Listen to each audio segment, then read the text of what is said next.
ने किया कमाल। बेसिक के शिक्षकों को मिला राज्य कर्मचारी का दर्जा। और दूसरा, बेसिक के शिक्षकों की गर्मी की छुट्टी समाप्त कर की ईएल की व्यवस्था।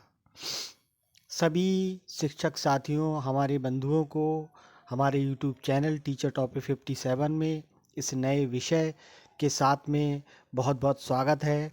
आइए खबर को विस्तार से जानते हैं। राज्य कर्मचारी का दर्जा।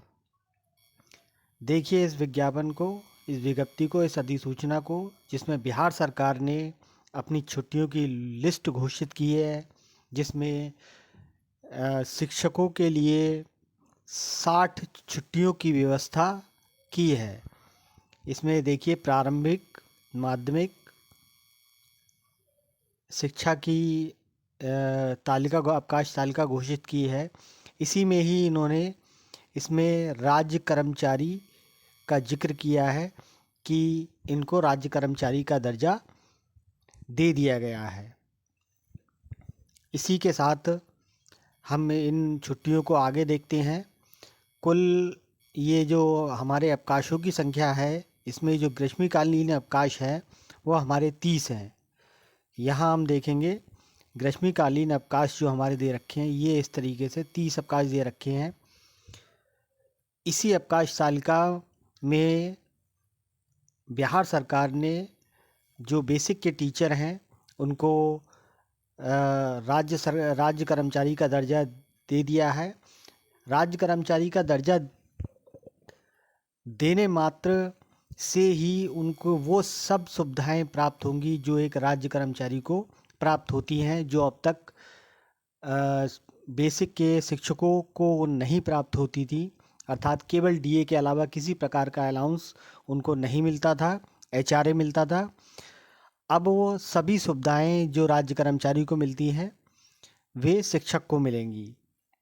इसी के साथ जो हमारी इस अवकाश तालिका में 60 जो दिन के अवकाश दे रखा था, उसमें से शिक्षकों को जो ग्रीष्मकालीन अवकाश थे 60, उनको समाप्त कर दिया गया है।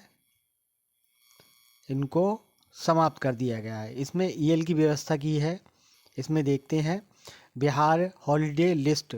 बिहार के शिक्षकों को राज्य कर्मी का दर्जा मिलने के बाद ग्रीष्मी अवकाश समाप्त, अब ईएल की जाएगी व्यवस्था।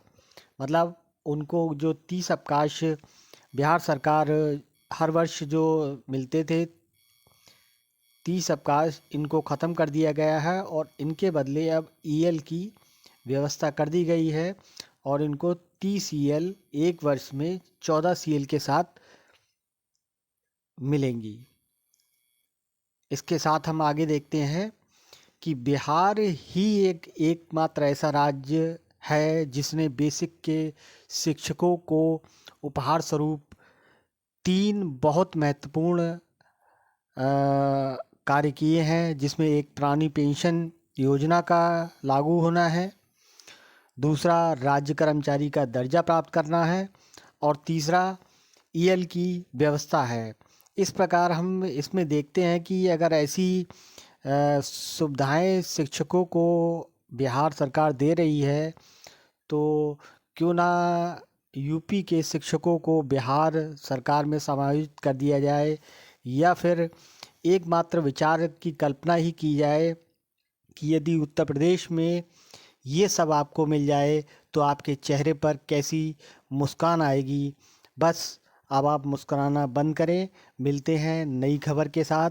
तब तक कृपया हमारे इस चैनल को लाइक और सब्सक्राइब करें और हमारे यूट्यूब चैनल टीचर टॉपिक 57 के इस भाग को देखने के लिए आपका बहुत बहुत धन्यवाद। और ऐसी ही खबरों के साथ बने रहने के लिए कृपया हमारे चैनल को सब्सक्राइब करिए। मिलते हैं अगले वीडियो में अगली खबर के साथ में। तब तक के लिए धन्यवाद, शुक्रिया, नमस्कार।